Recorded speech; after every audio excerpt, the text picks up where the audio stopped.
13장 말씀을 보면서 위대한 역사는 함께 할 때 이루어집니다 라는 제목으로 우리가 하나님의 은혜를 함께 나누는 시간이 되기를 원합니다. 하나님의 은혜가 모두 위에 충만히 마시길 주의 이름으로 축원합니다. 우리 옆에 분을 보면서 인사를 한번 하시길 원합니다. 하나님의 역사는 함께 할 때 이루어집니다. 하나님의 역사는 함께 할 때 이루어집니다. 잘하셨습니다. 1차 대전 때에 실제로 있었던 아주 유명한 일화입니다. 독일군이 주인공이 돼서 좀 안 됐습니다만은 당시 독일군 전투기를 보는 전투기들이 영국 전투기들 전멸을 하게 되었다는 그런 일화입니다. 이유가 뭐냐면 영국 전투기들은 한 대씩 올라가요.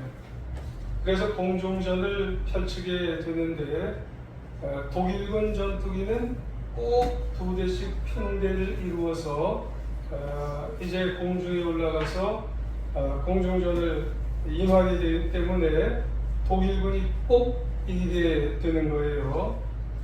그렇다면 이런 전략이 어떻게 만들어지게 됐냐 하는 거죠. 독일 장교 중에 신앙심이 굉장히 두터웠던 사람이 있습니다. 그가 성경을 읽다가 신명기 32장 30절에 어찌 하나가 천을 쫓으며 둘이 만을 도망가게 하였으리요, 이 본문을 읽은 거예요. 아무래도 둘이 낫지요. 이것을 실제 전투기 편대에 실험을 해보았답니다. 놀라운 상승 효과가 있었어요. 시너지 효과가 생기게 되었다는 그런 말씀이에요. 한 대보다는 두 대의 편대가 기관총을 쏘니까 놀랍게도 사정거리 효과가 100배가 생기게 되었답니다. 그래서 더 많은 적군을 격추시키게 되었다는 그런 말씀이에요. 함께의 효과가 이렇게 놀라운 효과가 생기게 되었다는 말씀이에요. 록펠러도 이런 말을 했습니다. 나는 어떠한 능력보다 함께 할 수 있는 능력을 중요하게 생각을 합니다. 나는 함께 하는 능력에 가장 큰 점수를 주겠습니다. 이런 말을 했답니다. 왜 그럴까요? 함께 일할 때 지혜가 더 모아지고 함께 일할 때 힘이 분산되지 않고요, 함께 헌신을 하게 되면 더 그 일이 아름다워지는 것이고 사랑하게 되는 것이고 그 일에 섬김의 효과가 더 커지기 때문에 그렇다는 말씀이에요. 오늘 느헤미야 3장은 1절부터 32절까지 쭉 읽어보면은 이 성경이 왜 이렇게 이름이 많은가 그렇게 생각이 들 거예요. 이름이 참 가득한 성경이에요. 그래서 사실 특별한 내용이 별로 없는 거 아니야? 이렇게 우리는 생각이 드는 그런 성경입니다. 별로 느헤미야 3장은 별로 우리에게 뭔가 주는 내용이 별로 없을 것 같다, 그런 생각이 드는 성경이에요. 누가 무엇을 달고 누가 무엇을 건축하고 누가 무엇을 중수라는 것은 다시 고친다는 말이에요. 요즘 우리말로 리모델링, 다시 리모델링 하는 것 외에는 다른 내용을 찾아볼 수 없는 그런 말씀의 장입니다. 그럼에도 느헤미야 3장은 느헤미야에서 1등에 있던 말씀의 내용으로 보면 가장 중요한 내용을 담고 있다 해도 과언이 아닌 장이 바로 느헤미야 3장이다. 이렇게 우리는 보시면 됩니다. 그렇다면 그렇게 중요한 본문을 우리가 살펴보기를 원하는데, 살펴보기 전에 느헤미야 3장이 나온 배경, 여러분, 우리는 성경의 배경을 알아야 됩니다. 이 말씀을 우리가 읽을 때 왜 이런 배경이 나왔나? 하나님께서 바사왕 아닥사스다 왕의 마음을 움직여 주셔서 느헤미야의 요청대로 예루살렘에서 무너진 성벽을 재건하기를 허락을 해주셨어요. 그래서 느헤미야는 유대 총독으로 임명을 받아서 여러 가지 자재를 가지고 꿈에 그리던 예루살렘에 이제 도달을 당도를 하게 되었어요. 그때가 언제냐면 예수님 오시기 444년입니다. 그때 총독으로 임명을 받아 예루살렘에 도착한 느헤미야는 가자마자 뭘 하려고 하지는 않았어요. 3일 동안 예루살렘에서 기도를 했어요. 그 후 무너진 성벽을 돌아오면서 이 무너진 성벽의 상황 파악을 이제 하기를 시작했던 사람이 느헤미야입니다. 그리고 나서 중수를 했어요.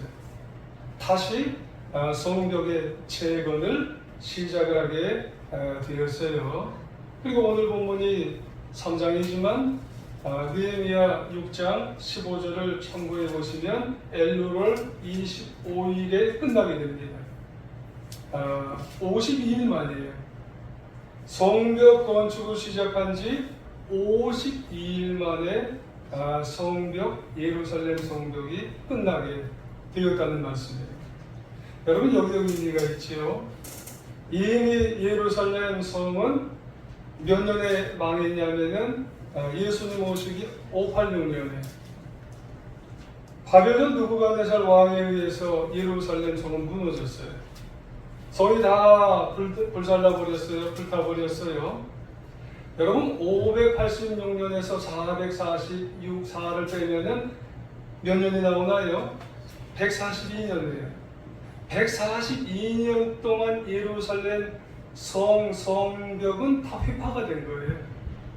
그거를 이제 52일 만에 이제 성벽이 건축이 재건이 되었다는 그런 의미예요. 여러분, 이런 과정에 본문이 무슨 의미가 있겠냐 하는 거죠. 바로 앞서 오늘 본문은 특별한 의미가 없는 것 같다, 없는 것 같지 않냐, 이런 말씀을 드렸어요. 왜 그러냐? 이 느헤미야 3장은 이름만 나오기 때문에 그런 거예요. 이름이 몇 명이나 나오냐면요, 75명이 나와요. 누가 무엇을 건축하고, 누가 무엇을 증수하고, 누가 무엇을 재건하고, 계속 그냥 그런 이름만 1절에서 32절까지 나오게 되는 거예요. 그래서 혹시 저나 여러분 중에 계속 도대체 이런 이름만 반복되고 또 반복되고 정말 이게 반복되는 걸 왜 성경에 이렇게 넣어놨는지 이해 못하시는 분이 계실 수도 있는지 몰라요. 이런 내용을 말씀할 가치가 도대체 있냐 성경에. 그것도 성경 중앙쯤 돼서 이런 이름만 도대체 나래비로 쭉 놔두는 것을 왜 이렇게 성경 말씀에 이렇게 써놨냐. 가치가 없는 것 같은데 왜 이런 것들을 써놨냐 이렇게 생각하는 분들도 계실런지 몰라요. 하지만 여러분, 하나님께서 할 일이 없어서 느헤미야로 하여금 이 많은 사람들로 이렇게 기록을 해놓은 게 아니라는 그런 말씀을, 사람들의 이름을 기록한 데는 분명히 뜻이 있고 의미가 있기 때문에 75명이나 되는, 그리고 다 이렇게 분야가 있는 사람들을 기록해 놓으셨다는 거예요. 그렇다면 그 이유와 뜻이 과연 뭘까 살펴봐야 되겠죠. 하나님의 위대한 역사, 하나님의 위대한 일을 위해서는 혼자 해서는 안 된다는 거예요. 52일 만에 하나님의 위대한 일을 했다는 것은 우리는 잘 아세요. 그런데 이 하나님의 이 일을 하는 데는 혼자는 안 된다는 거예요. 여러 사람들, 여러분 함께 하나님의 일을 해야지 된다는 것을 가르쳐 주시기 위해서 느헤미야 3장이 있다는 사실을 여러분 기억해야 할 줄 믿습니다. 그래서 본문을 보면 사람들이 다양한 계층이에요. 그리고 각양각색의 사람들이 이 느헤미야 3장에 기록되어 있는 것을 우리는 알 수가 있어요. 구체적으로 몇 가지를 한번 말씀을 드리면요, 서너 가지인데 먼저는 직업이 다양해요. 1절에 보면은 뭐가 눈에 확 띄냐면요, 대제사장, 그의 형제 제사장들, 이런 이제 직업이 눈에 띄어요. 여러분 1절에 성벽 재건 공사에 참여한 사람들의 명단이 이제 시작이 되는 거예요. 근데 특이하잖아요. 일반적으로 성벽 재건 공사를 시작하면은 건축 전문가들이 처음에 시작이 돼야 되고 언급이 돼야 되는데 특이하게도 대제사장이 시작이 돼요. 그리고 그의 형제들 제사장들이 언급이 된다는 거예요. 여러분 이게 뭘 말하고 있는 걸까요? 대제사장 가문이라고 해서 뒷짐지고 뒤에만 있어야 된다는 게 아니라는 말씀이에요. 대제사장 그리고 제사장들, 요즘으로 말하면 목사들도 여러분 성벽 재건에 앞장서야 된다는 그런 말씀을 하고 있는 거예요. 자, 8절에 한번 보세요. 거기 보면은 모은 직업이 눈에 띄어 금장색, 그리고 중간부에 보면 향품 장사.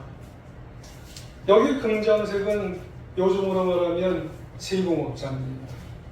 당시 세공업자, 금세공업자는 금으로 장신구를 만들어 파는 사람들이에요. 그들도 성벽 재건 공사에 참여를 하는 사람들이에요. 요즘으로 보면 사업자들, 사업가들. 나는 사업하니까 성전 재건에 나는 상관이 없어. 아니라는 거예요. 참여했다는 거예요, 이들은. 향품 장사, 애굽이나 인도에서 향수를 수입해 오는 사람들, 식물에서 향수를 추출해 오는 사람들, 어찌 보면은 건축과는 상관이 없어요. 아니 향수 만드는 사람이 뭐 건축과 상관이 있겠어요? 근데 이들도 성벽 재건과 이제 앞장서서 참여를 하게 되었다는 거예요. 자, 9절 한번 보세요. 거기 보면 예루살렘 지방의 절반을 다스리는 사람. 어찌 보면은 이 정치가들인 거지요. 이 말을 보면 일반 평민이 아니에요. 지위가 높은 지도자들, 방백들도 건축에 참여한 거예요. 이처럼 다양한 직업을 가진 사람들이 하나님의 위대한 성벽 재건에 힘을 모았어요. 야, 이런 직업을 가진 사람들이 어떤 일부만 성벽 재건에 이제 힘을 모은 게 아니라 모든 사람들이 성벽 재건을 다 하게 되었다는 그런 말씀이에요. 두 번째로 출신 배경이 다양했어요. 2절에 보면은 여리고 사람들이 나오죠. 여러분 여리고 사람들은 이스라엘에서 저 북쪽에 사는 사람들이에요. 근데 이 예루살렘은 남쪽에 있어요. 그러고 보면 자신의 주거지와 상관이 없어요. 그럼에도 불구하고 예루살렘까지 내려와서 공사에 참여했음을 알 수가 있는 거예요. 그리고 다시 돌아갔다가 또 공사할 때 또 내려왔다가, 야, 성벽 재건이 얼마나 필요한 줄 알기 때문에 그런 거예요. 자, 7절에 보면 어디 사람이 나와요? 기브온 사람. 그리고 저 7절 하반부에 보면 미스바 사람. 여러분 기브온 미스바 사람들도 여러분 정통 이 예루살렘 출신이 아닌데도 불구하고 그들도 성벽 재건에 참여를 했어요. 그 외에도 여러분 5절과 14절 보면은 드부어 사람도 참여를 했네요. 베낫게렛 사람 말기야도 건축에 참여를 했어요. 참 다양한 사람이에요. 위대한 하나님의 일의 성벽에는요, 어느 누구도 나는 거기와 상관이 없어 이렇게 얘기하지 않았어요. 그냥 손 벗고 발 벗고 하나님의 일에는 누구든지 하나님의 위대한 일에는 다 참여를 하게 되었던 말씀이에요. 세 번째로 연령이 다양해요. 4절 한번 보세요. 거기 보면 손자 아들, 손자 아들, 또 아들 이런 말이 있어요. 여러분, 손자의 그 아들이 있는데 그 아들의 손자까지 그러고 보면은요, 연령대가 아주 넓은 거죠. 야, 너는 아들이니까 하고 너는 손자니까 하지 마라 이런 게 아니에요. 우리 교회도 이제 아버지가 있고 아들이 있고 이러니까 야, 나는 아버지니까 아들, 내가 아버지가 낫게 이런 게 아니라는 거예요. 그 아버지의 아들까지 하나님의 위대한 일이 얼마나 귀중하니까 하나님의 일은 기회입니다, 여러분. 여러분, 이게 한 번밖에 없는 일이에요. 그러니까 성경에 한 번 나오는 거예요. 이 기회, 이 영적인 기회를 이게 놓치면은 이게 안 되기 때문에 연령이 이게 다양하기 때문에 힘을 모아야 된다는 그런 말씀이에요. 네 번째로 성별도 다양해요. 12절에 보니까 여러분 그 당시에는 남자 우월주의 아니에요? 근데 여자가 언급이 되네요. 여러분 12절에 보세요. 할로아스의 아들 살룸과 그의 딸들이 중수를 했대요. 할로아스의 아들, 그의 딸들, 여러분 이 딸들이 이 돌을 옮기려면 얼마나 힘들겠어요. 근데 그 딸들이 와서 성벽 쌓는 일이 얼마나 어려운데도 불구하고 그 딸들이 그 조그마한 돌들을 옮길 때 여러분 나는 빠질 수 없어. 아빠 나는 빠질 수 없어. 그래서 이 여자들이 성벽 재건을 위해서 함께한 여자들이야말로 그래서 이 이름이 성경에 나오는 거예요. 할렐루야. 이처럼 성벽 재건, 성벽을 쌓는 일이 142년 만에 이루어지는 일이기 때문에 함께 모든 계층이, 모든 연령이, 모든 사람이 다양하게 다 합해서 성벽 재건을 이루게 된다는 말씀이에요. 제사장 레위인, 금세공업자, 상인, 성문, 문지기, 여리고 사람, 기브온, 미스바 사람, 두고와 베낙게렘 출신의 사람들, 아들과 손자, 여자들까지 함께입니다, 여러분. 누구 한 사람이 성벽 재건을 하는 게 아니에요. 함께 아름답게 섬기는 성벽 재건을 하게 되었다는 말씀이에요. 그렇다면 이렇게 다양한 사람들이 언급된 진짜 이유가 또 있어요, 여러분. 함께만 한다고 여러분 귀한가? 물론 귀할 수 있어요. 근데 이 말씀의 메시지를 주는 이유에는 정말 귀한 게 또 한 가지가 있다는 그런 말씀이에요. 73년 그리고 42개 다른 그룹이 이렇게 모여지는 가운데 의미가 있어요. 이런 사람들이 함께 하여지는 데는 의미가 있는데 두세 가지 의미가 있어요. 하나는 위대한 역사를 함께 이루려 할 때는 비교하지 말아야 된다는 거예요. 그들이 73명 42개 그룹이 하게 될 때는 하나님의 일을 할 때는 비교했을까요? 안 했을까요? 안 했어요. 비교가 안 되죠. 비교할 수가 없어요. 그렇습니다. 하나님께서 주신 비전, 예루살렘 성벽 재건을 이루기 위해서 헌신하고 섬기고 나갈 때요, 다른 사람들과 비교해서는 안 된다고 하는 사실을 알려주기 위해서 구체적으로 우리에게 알려주는 거예요. 어떤 사람들을 알려줘요? 이 배경을 구체적으로 알려주고요, 연령을 구체적으로 알려주고요, 그리고 그들의 모습 하나하나를 구체적으로 기록해준 이유가 뭐냐면은 비교하지 말라는 거예요. 우리들 하나하나도 다 거기에 소속돼 있는데 그 사람들은 비교를 안 했어요. 그러니까 우리도 어때요? 우리도 비교할 수가 없다는 거예요. 여러분, 비교 의식은 하나님의 위대한 일을 할 때 비교 의식은 여러분 불행의 길로 갈 수가 있어요. 비교 의식은 분쟁의 원인이 되는 것이고 시기와 질투와 미움과 분노의 원인이 되어서 내 영혼이 망가져요. 하나님의 일을 혹여 우리가 하기를 원하세요? 비교하면 안 돼요. 저 사람과 나를 비교하면 안 된다는 그런 말씀이에요. 나 같은 사람도 나보다 못한 사람도 헌신을 하는데 하면서 비교를 하면은 절대적으로 안 된다는 그런 말씀을 하게 되는 거죠. 하나님께서는 위대한 역사를 함께 이룰 때 다른 사람과 나를 비교하지 말라고 하기 때문에 이렇게 73명이나 되는 많은 사람들을 구체적으로 말씀하고 있는 이유가 하나님이 이럴 때 절대로 나 비교하지 말라.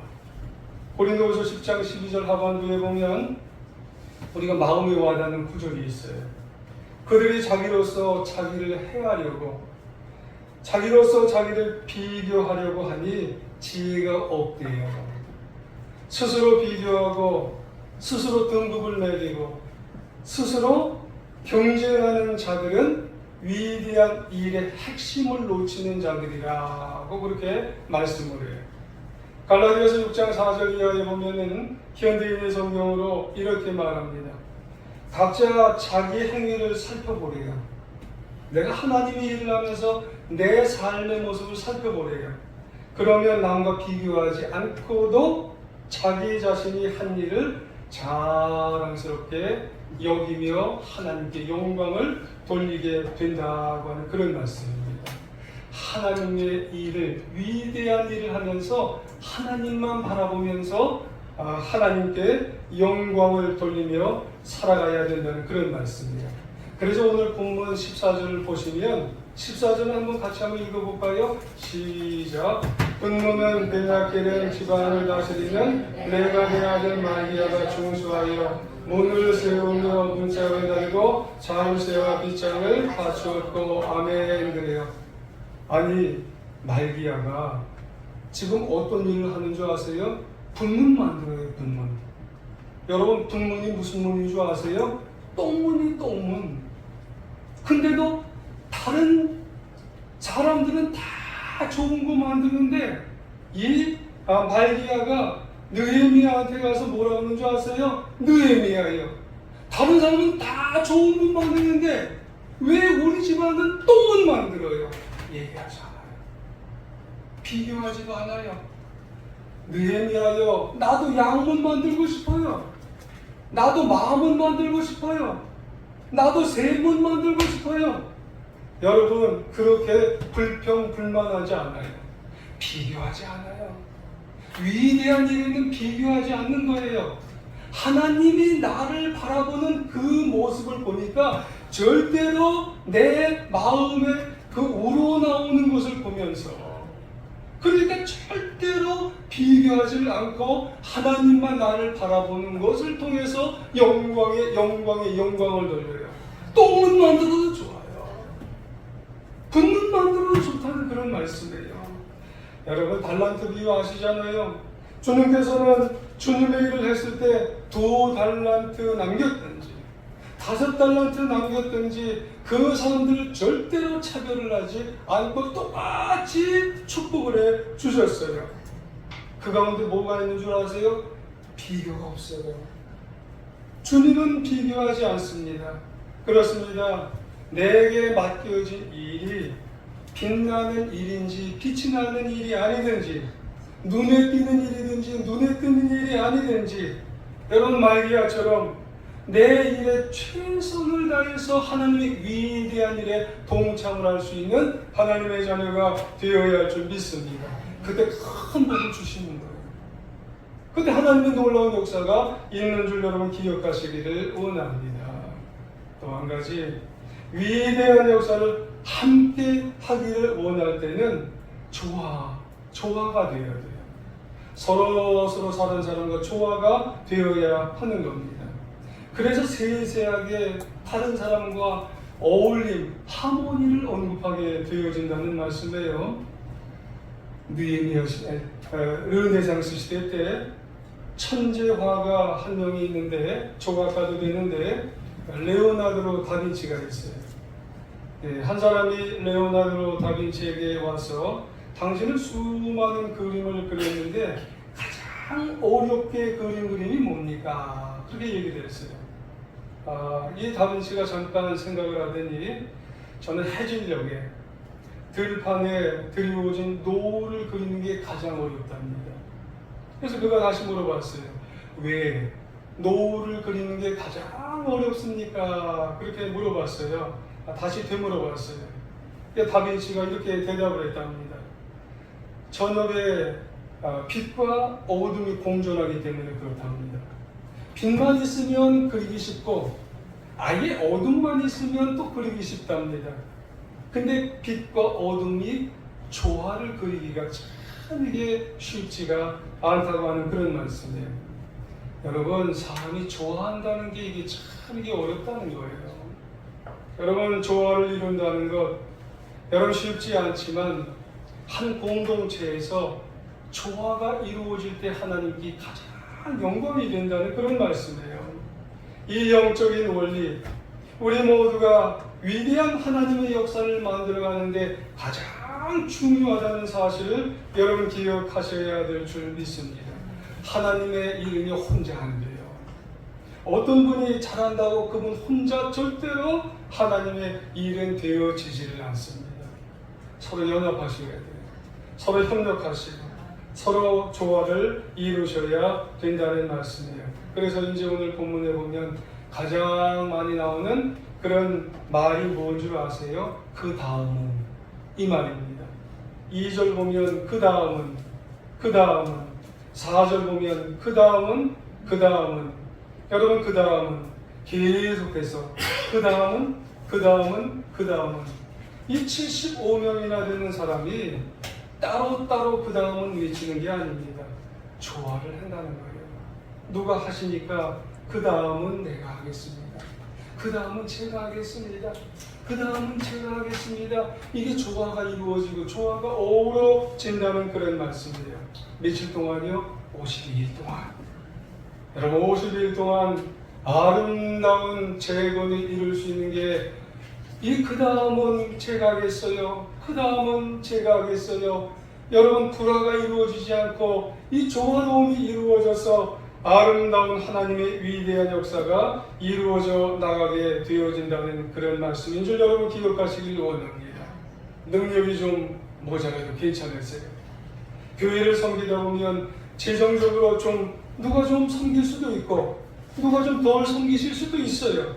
상관이 없으세요. 중요한 것은 함께 조화를 여러분 이루어 나가는 하나님의 나라, 하나님의 공동체가 이게 가장 중요한 것인 줄 여러분 기억하시기를 원합니다. 여러분 이제 우리 교회도 구약 용어로 사용하면 성전 수리죠. 교회 리모델링입니다.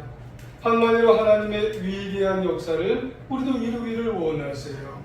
거기에 가장 필요한 게 무엇이에요? 함께 조화를 이루어서 정말 아름다운 하나님의 나라를 이루어야 할 줄 믿습니다. 그때 하나님의 영광이 가장 위대하게 찬란하게 빛나는 거예요. 우리 교회뿐만 아니라 그 모습을 섬겨 나가는 우리 가정 위에, 우리 기업 위에 가장 아름답게 빛나게 된다는 사실을 여러분 기억하시기를 원합니다. 내가 앞서는 게 아니에요. 나만 알아달라고 하는 게 아닙니다. 서로 하나가 합력해서 하나가 되어서 조화를 이루시기를 부탁을 드리겠습니다. 세 번째로 위대한 역사를 함께 이룰 때는 근데요, 구경꾼은 되지 마셔야죠. 여러분 본문 75명이나 되는 사람들이 있는데 정말 조화를 이루고 협력했는데 단 한 가지 정말 단점이 하나 있어요. 구경꾼도 있었어요. 자, 5절 한번 보실까요? 자, 5절 같이 한번 읽어보시겠습니다. 시작. 그 다음은 두고와 사람들이 중수하였으나 그 귀족들은 그들의 주인들의 공사를 분담하지 아니하였으며. 아멘. 문제가 뭐예요? 다 잘했는데 부경꾼이 한 부류가 있었다는 그런 말씀이에요. 대부분의 사람들은 무너진 성벽을 다시 쌓고 문짝도 다시 달고 자물쇠와 빗장 정말 제가 하겠습니다 다 했는데 근데 드고와 출신의 귀족들이 있는데 그 한 부류만 내가 못하겠습니다.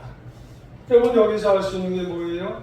세상뿐만 아니라 하나님의 일까지도 부경하는 사람들이 있게 된다는 그런 말씀이에요.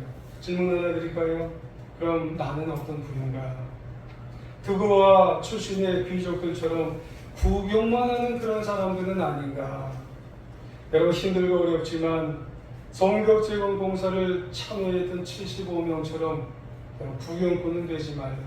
주인공이 될 수 있는 하나님의 자녀가 되어야 할 줄 믿습니다. 부탁드리는 우리에게 있어서는 적어도 하나님의 위대한 역사에 참여할 기회가 놓여져 있다고 하는 그런 말씀이에요. 여러분 한 번밖에 없을 수도 있어요. 여러분 큰 일이든지 작은 일이든지 그게 중요하든지 아니 중요하든지 최선을 다해서 우리가 동참할 수 있는 하나님의 자녀가 되어야 할 줄 믿습니다. 전도서 4장 12절에 보면 우리가 잘 알지요.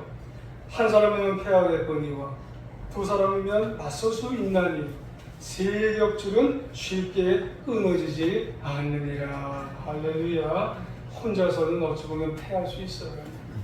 하지만 연합하고 힘을 모으면 아름답게, 여러분 그 규모가 어떤지 몰라도 아름답게 여러분 만들어가는 그런 하나님의 여러분 위대한 교회가 공동체가 되어진다는 사실을 여러분 기억하시기를 원합니다. 여러분 한번 저 부탁드립니다. 여러분 하나님의 일은 크고 작든지 모든 것이 위대합니다. 거기서 함께 하셔야 돼요. 조화를 이루셔야 돼요. 나에게 맡겨진 분량을 최선히 다 감당하셔서 그래서 우리에게 주시는, 교회에게 주시는, 가정에게 주시는 하나님의 회복의 손길을 다 체험하며 승리하며 살아가는 하나님의 자녀들 우리 교회가 되시를 간절히 주님의 이름으로 축원합니다. 우리 한번 기도 한번 하겠습니다. 하나님